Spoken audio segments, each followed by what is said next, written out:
Hi മക്കളെ, ഒരുപാട് കുട്ടികൾ കാത്തിരുന്ന വീഡിയോ.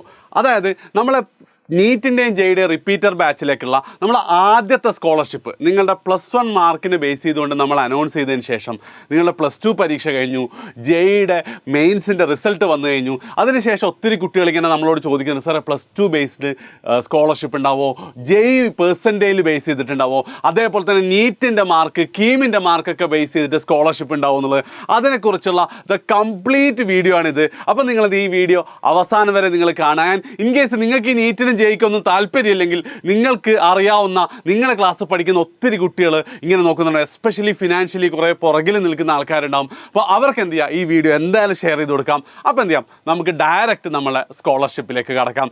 അതിനു മുമ്പ് ആദ്യമായിട്ട് എന്ത് ചെയ്യാം, 2 കാര്യങ്ങൾ എനിക്ക് പറയാനുണ്ട്.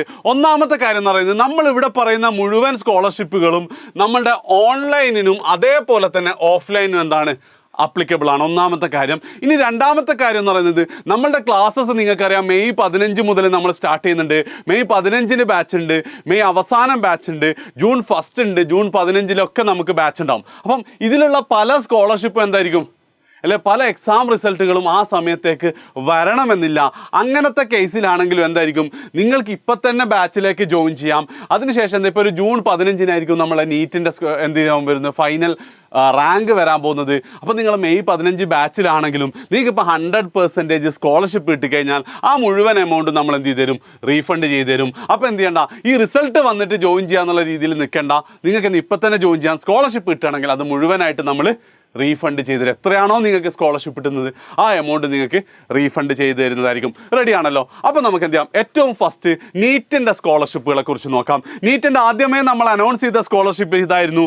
നമ്മുടെ +1 മാർക്ക് ബേസ് ചെയ്തിട്ട് +1 ഫിസിക്സും കെമിസ്ട്രിയുടെയും ബയോളജിയുടെയും 240 നിങ്ങൾക്ക് എത്രയാണെന്നുള്ള രീതിയിലുള്ള സ്കോളർഷിപ്പാണിത്. ഇവിടെ ഞാൻ അധികം ഡീറ്റെയിൽ ആയിട്ട് കാര്യങ്ങളൊന്നും പറയുന്നില്ല. നിങ്ങൾക്ക് ഏതാണോ അപ്ലിക്കബിൾ നിങ്ങൾക്ക് പോസ് ചെയ്ത് സ്ക്രീൻഷോട്ട് എടുത്ത് വെക്കാവുന്നതാണ്. നിങ്ങൾക്ക് ഫുൾ മാർക്കാണെങ്കിൽ 100% കോഴ്സ് ഫീയും അതേപോലെ തന്നെ മെറ്റീരിയലിൻ്റെ ഫീയും നിങ്ങൾക്ക് എന്താണ് 100% ഫ്രീ ആണല്ലേ, സ്കോളർഷിപ്പാണ്.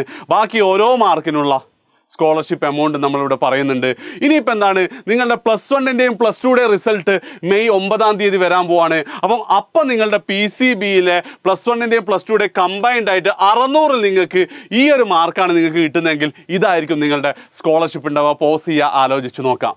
ഓക്കെ, ആലോചിച്ച് നോക്കുക, സ്ക്രീൻഷോട്ട് എടുത്ത് നോക്കുക, ഒക്കെ ചെയ്യാവുന്നതാണ്. ഇനി വരുമ്പോൾ CBSE കുട്ടികൾക്കും അതേപോലെ തന്നെ ICSE കുട്ടികൾക്കും ഒരുപാട് ആൾക്കാർ നമുക്ക് എൻക്വയറി ഉണ്ട്. സാറേ പിന്നെ സ്കോളർഷിപ്പൊക്കെ പ്ലസ് സ്റ്റേറ്റ് സിലബസ് അല്ലേ, CBSEയുടെ എങ്ങനെയാണെന്നുള്ളത്. ഇതാണ് CBSEയുടെ സ്കോളർഷിപ്പ് വരുന്നത്. നിങ്ങൾക്ക് ഫിസിക്സ് കെമിസ്ട്രി ബയോളജിയിൽ 300, നിങ്ങൾക്ക് +2 മാത്രമേ പരീക്ഷ ഉള്ളതെന്ന് അറിയാം. അങ്ങനെയാണെങ്കിൽ ഇതാണ് നിങ്ങളുടെ മാർക്കെങ്കിൽ ഇതായിരിക്കും നിങ്ങളുടെ സ്കോളർഷിപ്പ് വരാൻ പോകും. നിങ്ങൾക്ക് എന്ത് ഡൗട്ട് ഉണ്ടെങ്കിൽ നിങ്ങൾക്ക് താഴെ കമൻറ്റ് ചെയ്യാവുന്നതാണ് കേട്ടോ. ഓക്കെ, അതേപോലെ തന്നെ നീറ്റ് 2024 സംബന്ധിച്ചിടത്തോളം നിങ്ങളുടെ പരീക്ഷ കഴിഞ്ഞതിന് ശേഷം നിങ്ങൾക്ക് കിട്ടുന്ന സ്കോറിനനുസരിച്ച്, അതായത് പരീക്ഷ നിങ്ങൾക്കറിയാം പലപ്പോഴും അതിൻ്റെ ഡിഫിക്കൽട്ടി ലെവൽ അങ്ങോട്ടും ഇങ്ങോട്ടും മാറാറുണ്ട്. അപ്പം ആ ഒരു പരീക്ഷ കഴിഞ്ഞ ഉടനെ 5-ാം തീയതി നിങ്ങളുടെ പരീക്ഷ കഴിയും. 6-ാം തീയതിയോ 7-ാം തീയതിയോ എന്ത് ചെയ്യും, നമ്മളെ സ്കോർ ബേസ് ചെയ്തിട്ടുള്ള സ്കോളർഷിപ്പ് നിങ്ങൾക്ക് പറയുന്നതായിരിക്കും. ഭയങ്കര ടഫാണെങ്കിൽ ചിലപ്പോൾ എന്തായിരിക്കും ഈ സ്കോളർഷിപ്പുകളൊക്കെ കുറച്ചും കൂടെ താഴോട്ട് പോകാനുള്ള സാധ്യത. അതുകൊണ്ടാണ് ഇപ്പം നമ്മൾ അനൗൺസ് ചെയ്യാത്തത്. പക്ഷേ ഉറപ്പായിട്ട് എന്താണ്, നീറ്റിൻ്റെ നിങ്ങളുടെ സ്കോർ, അതായത് 350 മാർക്ക് എങ്കിലും കിട്ടുകയാണെങ്കിൽ അടക്കം എന്ത് ചെയ്യും, നിങ്ങൾക്ക് സ്കോളർഷിപ്പിന് നിങ്ങൾ എലിജിബിൾ ആണ്. സോ എന്ത് ചെയ്യുക, നന്നായിട്ട് തകർത്ത് തന്നെ എന്ത് ചെയ്യുക, നീറ്റ് നിങ്ങൾ എഴുതുക. ഫൈനൽ സ്കോളർഷിപ്പ് നീറ്റ് എക്സാം കഴിഞ്ഞതിന് ശേഷം നമ്മൾ ഇതേപോലെ തന്നെ അനൗൺസ് ചെയ്യുന്നതായിരിക്കും. ഇനി ജെയിലേക്ക് നമ്മൾ കിടക്കുമ്പോൾ ജെയ് സ്കോളർഷിപ്പ് ഏറ്റവും ഫസ്റ്റ് നമ്മൾ +1 മാർക്കിനനുസരിച്ചായിരുന്നു. നമ്മളിത് ഓൾറെഡി അനൗൺസ് ചെയ്തതാണ്. ഒരുപാട് കുട്ടികൾ ഇതിൽ തന്നെ നമ്മളോട് ജോയിൻ ചെയ്തിട്ടുണ്ട്. ഫിസിക്സിലെയും കെമിസ്ട്രിയിലെയും മാത്സിലെയും 240 നിങ്ങൾക്ക് എത്ര മാർക്ക് ഉണ്ടെന്നനുസരിച്ച് ഇതായിരിക്കും നിങ്ങളുടെ സ്കോളർഷിപ്പ് വരാൻ പോകുന്നത്. ആൻഡ് +1 +2 കമ്പൈൻഡ് ആയിട്ടുള്ള സ്കോളർഷിപ്പ് വരുന്നത് ആണിത്. ജെയ് മെയിൻസിൻ്റെയും അതേപോലെ തന്നെ അഡ്വാൻസ് ബാച്ച് നിങ്ങൾ ഏതാണെങ്കിലും സ്കോളർഷിപ്പ് ഇത് സെയിം തന്നെ ആയിരിക്കും. ഓക്കെ, ഇനി CBSE കുട്ടികൾ, ഇത് ഓൾമോസ്റ്റ് നീറ്റിൻ്റെയും ജെയുടെയും ഓൾമോസ്റ്റ് എന്താണ് സെയിം ആണ്. +1 +2 മാർക്കിൻ്റെ ബേസിൽ ജെയ്ക്ക് പിന്നെയും 2 സ്കോളർഷിപ്പും കൂടെ ഉണ്ട്. ഒന്ന് ജെയ് 2024, ഇപ്പം കഴിഞ്ഞ നമ്മളെ ജെയുടെ നിങ്ങളുടെ ഫൈനൽ പെർസെൻറ്റേജിൽ നോക്കിയിട്ട് ഈ ഒരു സ്കോളർഷിപ്പ് നമുക്ക് തരാം. പ്രത്യേകം ശ്രദ്ധിക്കുക, 95% മുകളിലാണെങ്കിൽ നിങ്ങൾക്ക് എന്താണ് ഒരു പൈസ പോലും തരാതെ, അതായത് ഹോസ്റ്റൽ ഫീ പോലും ഇല്ലാതെ എന്ത് ചെയ്യാൻ പറ്റും, നിങ്ങൾക്ക് പഠിക്കാൻ പറ്റും. അതായത് സീറോ കോസ്റ്റ് ആണ്, വേറെ ഒന്നുമില്ല, സീറോ കോസ്റ്റ് ആണ് 95% മുകളിൽ. അതേപോലെ തന്നെ ബാക്കി ഓരോ പെർസെൻറ്റേജിനനുസരിച്ച് നിങ്ങൾക്കുള്ള സ്കോളർഷിപ്പ് എമൗണ്ട് ഇതാണ് വരുന്നത്. ഓക്കെ, ഇനി ഇതേപോലെ തന്നെ എന്ത് ചെയ്യും, നിങ്ങൾക്ക് കീമിനും കൂടെ എന്തുണ്ടാവും, കീമിയുടെ റിസൾട്ടിനനുസരിച്ചും നിങ്ങൾക്ക് എന്തുണ്ടാവും, നിങ്ങളുടെ ജനറൽ റാങ്ക് കേട്ടോ, കീം ജനറൽ റാങ്കിനനുസരിച്ചും നിങ്ങൾക്ക് സ്കോളർഷിപ്പ് ഉണ്ടാവുന്നതായിരിക്കും. ഇത് ഞാൻ ജസ്റ്റ് കോപ്പി ചെയ്തപ്പോൾ കുറേ സാധനങ്ങൾ മാറ്റാൻ പറഞ്ഞിട്ടുണ്ട്. ജെയുടെ സ്കോളർഷിപ്പ്, അതായത് കീമിലുള്ള നിങ്ങളുടെ ജനറൽ കാറ്റഗറി റാങ്കിനനുസരിച്ചും നമ്മൾ സ്കോളർഷിപ്പ് ഉണ്ടാകും. അതും എന്താണ്, കീമിൻ്റെ ആദ്യമായിട്ടാണ് കീം CBT ബേസ്ഡ് എക്സാം നടത്തുന്നത്. അപ്പോൾ ആ എക്സാമിന് എന്താണ് ഒരുപാട് പാറ്റേൺ വ്യത്യാസം വന്നിട്ടുണ്ട്. അതുകൊണ്ട് തന്നെ കീം എക്സാം കഴിഞ്ഞതിന് ശേഷം നമ്മൾ എന്ത് ചെയ്യും, ഇതും കൂടെ നിങ്ങൾക്ക് അനൗൺസ് ചെയ്യുന്നതായിരിക്കും.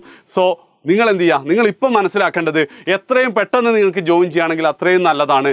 എത്രയും പെട്ടെന്ന് ഞങ്ങളുടെ ബാച്ചിലേക്ക് കോഴ്സസ് എന്താ പറയുക, നിങ്ങൾക്ക് തന്നെ അറിയാവുന്നതാണ്, സീറ്റ്സൊക്കെ വളരെ ക്വിക്കായിട്ട് ഫില്ല് ചെയ്തുകൊണ്ടേയിരിക്കുന്നുണ്ട്. അപ്പോൾ നിങ്ങൾക്ക് ജോയിൻ ചെയ്യാം. നിങ്ങൾക്ക് അവൈലബിൾ ആയിട്ടുള്ള സ്കോളർഷിപ്പിനെ കുറിച്ച്, അല്ലെങ്കിൽ കിട്ടാൻ സാധ്യതയുള്ള സ്കോളർഷിപ്പിനെ കുറിച്ച് നിങ്ങൾക്ക് പറയാം. നിങ്ങൾക്ക് ഫീസ് അടക്കാം. ഇനി എന്താണ്, നിങ്ങൾക്ക് 100%, 50%, 90% സ്കോളർഷിപ്പാണ്. നിങ്ങൾ അടച്ച ഫീസ് അതിനേക്കാൾ മുകളിലാണെങ്കിൽ ഉറപ്പായിട്ട് എന്തെങ്കിലും ബാക്കി എമൗണ്ട് നമ്മൾ റീഫണ്ട് ചെയ്ത് തരും. സോ ഇപ്പോൾ തന്നെ അഡ്മിഷൻ എടുക്കാൻ വേണ്ടി ഈ നമ്പറിലേക്ക് നിങ്ങൾക്ക് കോൾ ചെയ്യാം. 9207998855 9207998855. ഓക്കെ, സോ മക്കളെ എന്താണ്, നിങ്ങൾ എപ്പോഴെങ്കിലും MBBS അല്ലെ NIT IIT സ്വപ്നം കണ്ടിട്ടുണ്ടെങ്കിൽ ഉറപ്പായിട്ട് എന്ത് ചെയ്യുക, എത്രയും പെട്ടെന്ന് ആ ഒരു ഡിസിഷൻ എടുക്കുക. അടുത്ത ഒരു വർഷം ഞങ്ങൾ പറയുന്ന പോലെ പഠിക്കാൻ തയ്യാറാണെങ്കിൽ ഉറപ്പായിട്ട് എന്തുണ്ടാവും, 2025 ആകുമ്പോഴത്തേക്ക് നിങ്ങൾ കേരളത്തിലെ അല്ലെങ്കിൽ ഇന്ത്യയിലെ ഏതെങ്കിലും ടോപ്പ് മെഡിക്കൽ കോളേജിലോ NITകളിലോ IITകളിലോ എത്തും. സോ പഠിക്കാനായിട്ട് നിങ്ങൾ തയ്യാറാണെങ്കിൽ ഇപ്പം തന്നെ എന്ത് ചെയ്യുക, ഈ നമ്പറിലേക്ക് കോൾ ചെയ്യുക. സ്കോളർഷിപ്പിനെ കുറിച്ച് വേറെ എന്ത് ഡൗട്ട് ഉണ്ടെങ്കിലും താഴെ കമൻറ്റ്. ശരി.